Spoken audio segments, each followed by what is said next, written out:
Good morning. I'm grateful to be joined by Congressman Ami Bera and Congresswoman Maxine Dexter, both distinguished doctors, joining me and Vice Chair Lieu up here today.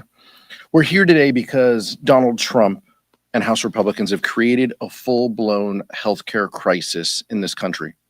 Since Republicans passed their big ugly law, we've been hearing from our constituents nonstop. They are scared that they'll lose their health care and that their local hospitals will close and that they'll see their insurance premiums continue to rise. All of this comes at a time when Americans are already struggling to afford the basic needs: gas, groceries, healthcare, housing.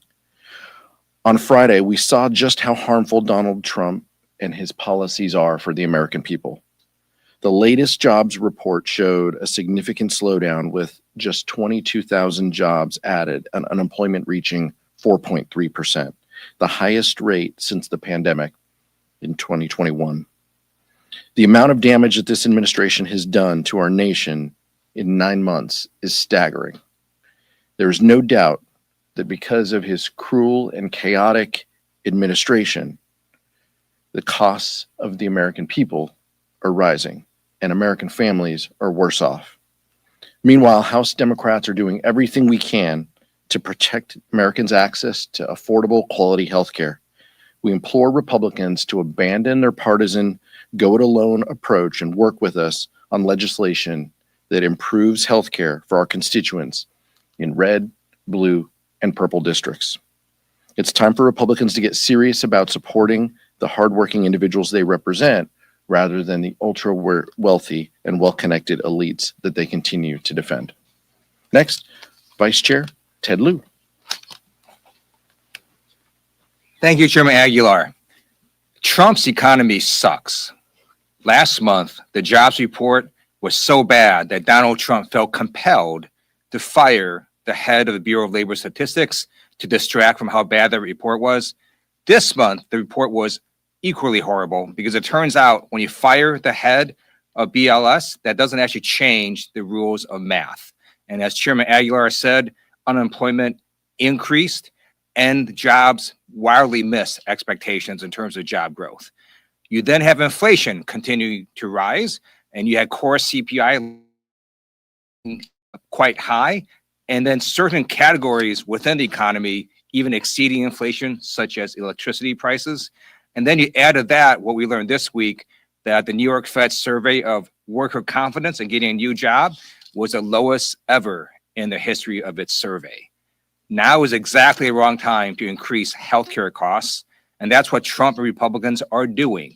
Their big, ugly bill not only slashes Medicaid and is going to throw off 15 million people off healthcare, it also, the way it's written, is going to cause $500 billion in Medicare cuts. And then in addition, ACA premiums are going to rise. And then everyone's employer-based premiums are also going to rise because of the massive cuts to healthcare across the board. So we're urging Trump and Republicans to reverse course, to focus on reducing prices, and to reverse the devastating healthcare cuts that they put in. I now want to talk about the Epstein files. We've got a discharge petition on the House floor. We urge Republicans to sign it. If we can get a handful of Republicans to sign it, we can get this into a bill and compel it off the House floor to get the Epstein files. And if Republicans don't want to engage in a cover-up of pedophilia and this pedophilia ring, they should go sign this discharge petition. A handful of Republicans is all we need. Democrats are all on board. And now it's my honor to introduce Congressman Ami Bera. I'm not a doctor, but I did stay at a Holiday Inn Express last night. But I'm very honored to introduce a real doctor. Ami is a tremendous representative as well from the Sacramento region, and look forward to hearing from Ami Bera. Thanks, Vice Chair. So a lot of people ask me, why'd you run for Congress? And when I think back to when I was practicing, there was a day where folks would come in and you might diagnose them with diabetes. You might identify a lump and say, hey, this might be cancer. We've got to send you over there. They may have chest pain. But far too often in America, over a decade ago, they'd say, doc, I can't afford the medications, or I don't have health insurance.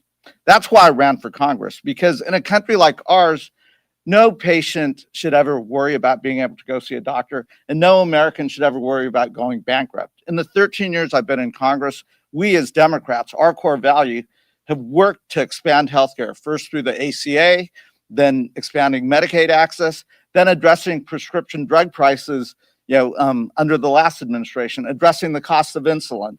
That is who we are. That's the values that we reflect as American medicine, but also as Americans. We should look after one another. Now, think about the first 6 months of the Trump administration. Think about the complicity of House Republicans, what they've done. They've unwound all of those gains in 6 months. These are folks that know better. When I think about my California colleague like David Valadeo, over half of his constituents are on Medicaid. He's going to take healthcare away from them? Are you kidding? That is not who we are as the United States of America. That is not who we are as House Democrats, nor should that be the values that the American people stand for. So we are going to get out there. We're going to fight every day. We're going to fight against the Republicans. We're going to fight against the Trump administration, because our core values are to care for one another as the United States of America. That's the oath I took when I entered the profession of medicine, to do good, to do no harm, and to work with patients so they have the choice in the type of healthcare decisions that they want. That is exactly what Donald Trump and House Republicans want to take away from the American people, and we're not going to stand for it. And that's why I am so happy that we now have a Democratic Doctors Caucus. We've got 6 Democratic doctors in Congress, and one of our outstanding freshman members from Portland, Oregon, Dr. Maxine Dexter, is going to take it from here. Good morning. I am Congresswoman Maxine Dexter, very proud and honored to serve Oregon's 3rd. I'm also a mother and a pulmonary and critical care physician. Before coming to Congress, I spent nearly 2 decades caring for the sickest in our community as a critical care doctor. And you know what I saw over that time? More and more patients ending up in my intensive care unit due to delaying care or deferring care because they couldn't afford it. Working families everywhere know this. Healthcare just keeps getting more expensive while their paychecks don't change. Families are less able to afford their basic needs right now, let alone their prescriptions or copays that are ever increasing in price. And how can, when Americans spend more money per person on healthcare than any other nation in the world, afford this? It's because money isn't going to keep people healthy. It's going into the corporate and billionaire pockets. Let's be clear. Fraud and waste isn't coming from people getting sick and seeking care. It's coming from our system being rigged to benefit the special interests on the backs of the American people. And as someone who took care of patients on life support, fighting to live, I can tell you very clearly, people won't stop getting sick when Republicans take away their health care. They will just delay getting care, showing up much sicker, needing more expensive care, and having no insurance to pay for it. But you know who will pay for it? The American people. Democrats are committed to a better way.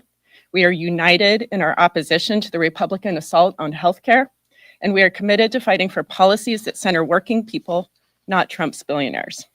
And now I'm proud to hand it back to Chairman Aguilar to close us out. Thank you so much, Maxine. Thank you, Dr. Barra. Questions?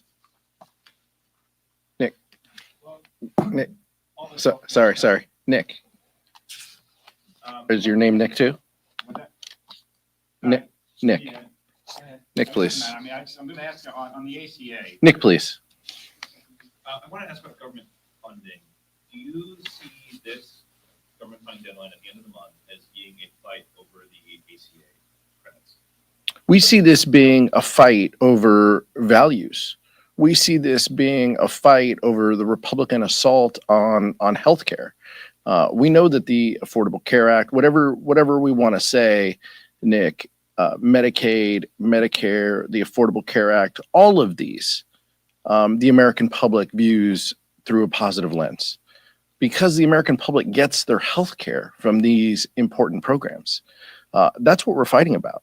But this isn't just about the Republican big ugly bill and the big ugly law now and that attack on healthcare, which is now law.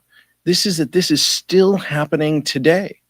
in the Appropriations Committee, where I'll go back to after this press conference, the continued attack and assault on healthcare, on NIH, on research, on infant mortality programs. All of these things matter to our communities. So this is much broader than the Affordable Care Act, although we lift that bill up for all of its positive achievements. This is about fundamentally Americans who receive their health care are now under attack by the Republican big ugly law and the continued attack in the Appropriations Committee. Even at this moment, at this day, at this hour, healthcare is under attack by Republicans and Donald Trump. We can't stand for that. We're not going to take that. And so you're going to continue to hear us speak up on this from now until the end of the month with a potential Republican shutdown. Danielle? Tying to what Nick asked you, is there a scenario where Democrats don't compromise with Republicans on a CR, which it seems like that's what's coalescing around because of this fight? We will work in a bipartisan way with our colleagues on legislation that meets the needs of the American public. That's what we want. If Republicans are willing to meet us, then we will do that. But what they have done, all we can do is judge them by where they've been. And where they have been is focusing strictly on partisan bills that assault healthcare. And so it's kind of hard to flip the page and to say, oh, okay, now we trust you because you want to have a conversation. After everything that they've done this year, and even through today, is an attack on healthcare in a partisan way. So that's why we'll be incredibly, cautious as we proceed. But that's the importance of this moment and what doctors like Maxine Dexter and Ami Bera and their rich experience bring to the table in advocating for patients in the past. That is who they are. That is the values that they bring to the table and why their voice is so critical at this point. You have heard the vice chair and I continue to talk about this, but it's so incredibly important because the chaos machine and this potential Republican shutdown is harmful. But the American people are the ones that will suffer. And so Democrats stand willing to work in a bipartisan way, but we aren't going to work with them when they go down the partisan path alone and assault healthcare. Go ahead. I just want a quick reaction to the bill from 10 Republicans to extend the ACA tax credit, number one, and number two, the bill, the big, ugly, beautiful bill, whatever you want to call it, has a pay-go sequestration of $500 billion for Medicare. In past years, the parties have worked together. They simply waived those pay-go restrictions. Are Democrats going to do that on Medicare with this? That's why this is so incredibly important to solve this issue, because this is about the ACA. This is about Medicaid. This is about premium tax, the premium tax cuts and the subsidies associated with the premium tax credits. But the trigger of $500 billion to Medicare is also what's at stake. That's what Republicans have done. We're only in that place because of the big ugly law and what that has meant. The cuts that are in the law now trigger further cuts in Medicare. So, like I said, if Republicans are willing to work with us in a bipartisan way, we have solved some of these issues in the past. We will continue to work with our colleagues, reasonable colleagues, to solve these issues in the future. That's not where we are today. We are seeing partisan attacks on healthcare, and I want to defer to Ami Bera and Maxine Dexter on your first point. But what I will say is all the happy talk and all the nice letters that our Republican colleagues sign, they're nice. I'm sure that they send them to their constituents and they tell them that they're fighting for them. We saw this with Medicaid. We saw 15, 17 Republicans sign a letter saying that they weren't going to attack Medicaid for vulnerable populations. And then they went and supported the bill. So I don't believe any of the letters that they signed. It's strictly to make them sleep better at night. I'm not concerned. My feeling is that this isn't about actual policy. This is about, them being able to defend terrible positions and saying, well, I told the speaker, Well, it's not enough to do that. You got to take action. Our votes matter in this place, and their votes attacking healthcare are hurting the American people. Ami Bera? So we live in interesting times, right? I mean, these are my opinions, and I have the utmost admiration for our leadership. But we live in a time where Congress is Article 1. We write the budget, we do the appropriations, and we've seen an administration that just has turned their back on them. It's like, we don't care what Congress is doing. So I talk to my Republican colleagues and sit there and say, you want to deal with it? Shutdowns are really bad here. They're not good for America. But why are you going to shut things down? Because if you don't stand up to Donald Trump, if you don't say what we pass, what we appropriate, you guys implement it. Until they're willing to do that, it's really hard to trust them. And we've shown how weak that the House Republicans are in terms of standing up to this administration. Russ Voigt just wants to do over $4 billion of rescissions, or at least let that go away. That isn't how this works. So until House Republicans stand up and say, nope, we want to do a budget, we want to do a CR, but we're going to hold the Trump administration accountable to implementing what we pass, it's going to be hard. So I think that's why the sequestration becomes pretty difficult as well. This is a ruthless, lawless administration that just has shown total disregard for Congress. But this is a Congress that has a Republican majority. And until Mike Johnson, Speaker Johnson, House Republicans find some courage and some backbone to stand up to him and say, no, we're Congress, we pass the budget, we do the appropriations, and you implement what we pass, it's going to be hard.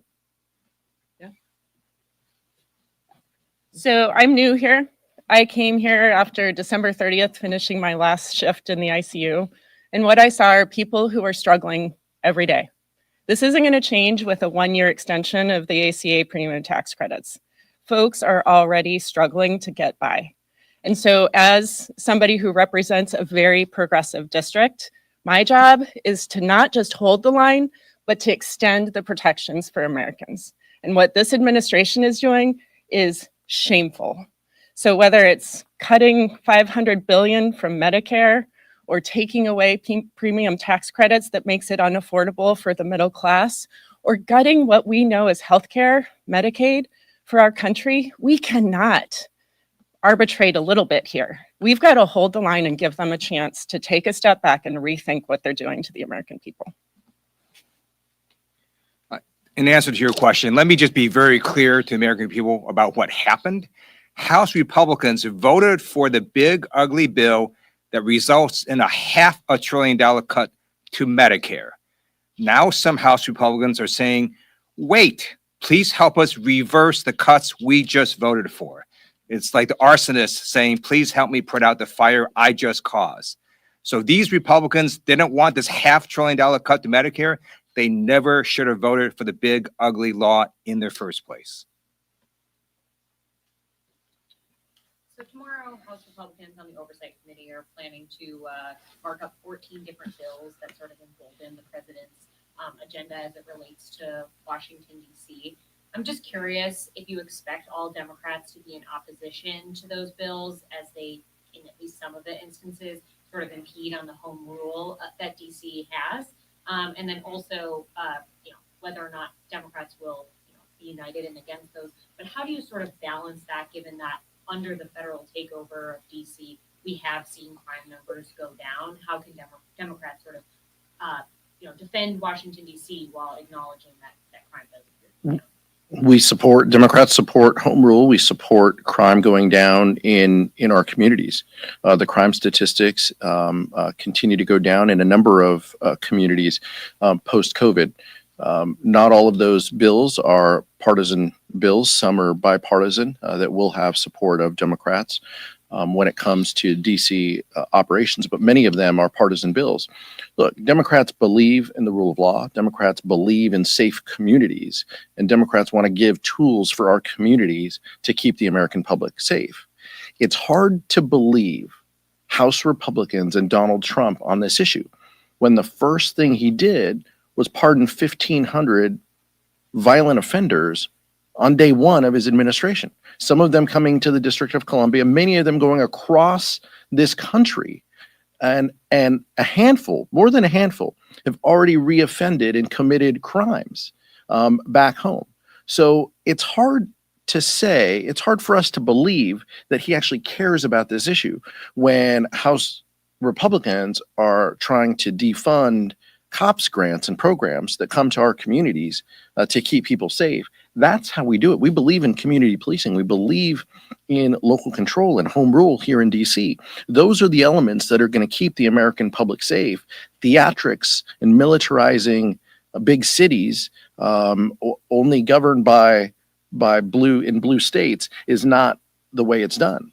He's not talking about crime in Cincinnati or Toledo or Nashville or in other places. He's weaponizing this issue, and that's unfortunate because Democrats believe in safe communities everywhere. Michael.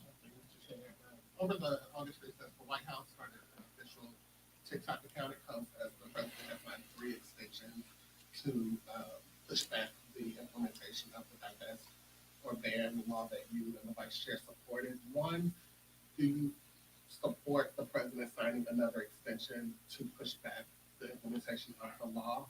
And 2, more people use TikTok now than when the bill was passed. Are you concerned that if the president doesn't sign another 90-day extension and the ban starts to go to effect, the Democrats will pay a political price from folks who enjoy the app and don't really understand why one of their favorite apps would be banned?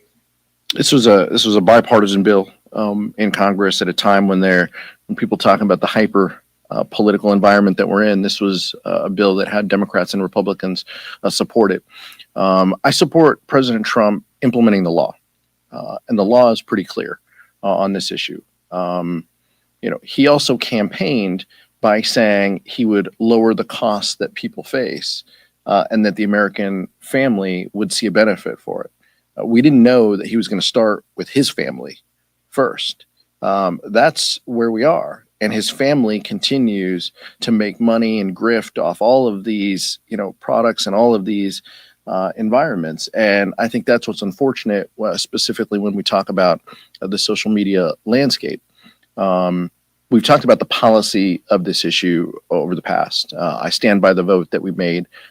My hope is that national security folks close to the president continue to push him to implement the law, and we'll handle what comes beyond that. Sure. Yeah. Just add. As someone who's on the Intelligence Committee and the ranking Democrat on foreign affairs and Asia, what we did in the last Congress was totally bipartisan. In fact, in many cases, House Republicans led in that conversation, crafting that legislation. Again, what is disappointing to me right now is crickets out of the House Republicans. They've gone silent. Donald Trump is not about implementing a bipartisan law that we passed to protect our country. And House Republicans just don't have anything to say. They're the ones who helped us write that law. So would you think that the threat today is still as acute as it was when you all passed the legislation, given your Nothing's changed in those algorithms, et cetera. So nothing's changed in how easy it is to manipulate elections and public opinion and so forth. But again, I don't know what happened to my Republican colleagues. Last question. Thank you. So you talked about the economy and the numbers that have been refined. And last year, Republicans messaged heavily on the economy. Do you have any changing thoughts as to the economy Biden left behind, and sort of where that line is when it transitions from Biden's economy to Trump's economy, and like where that line is as far as like job provisions numbers go? Yeah, look, January 20th, when the president implements policies that make life difficult and raise the costs for people, that's where the line is. That's what we're focused on. Who did what and what economy? I'll let economists, if there are any working for the federal government now, I'll let them speak for themselves on where the line started. But we've seen is a declining economy under Donald Trump because of his policies. That's why we're seeing, economic data revised, and people struggling and people hurting. In all of our communities, people are struggling. And they can't help but think this guy campaigned on making life better. And costs have continued to rise. And his tariffs and his reckless policies are the reason why that's happening. And so House Democrats stand by the data and the truth. And the truth is Donald Trump is trying to tank our economy. And every time negative economic data is put out, the deflections start. Chicago, going after boats in Venezuela. I mean, like all of these things are a direct through line to the distractions of what the Trump administration knows the American people are focused on. That's the unfortunate thing, but that's where we are. And House Republicans, like Dr. Barra said, have nothing to say about it. Thank you.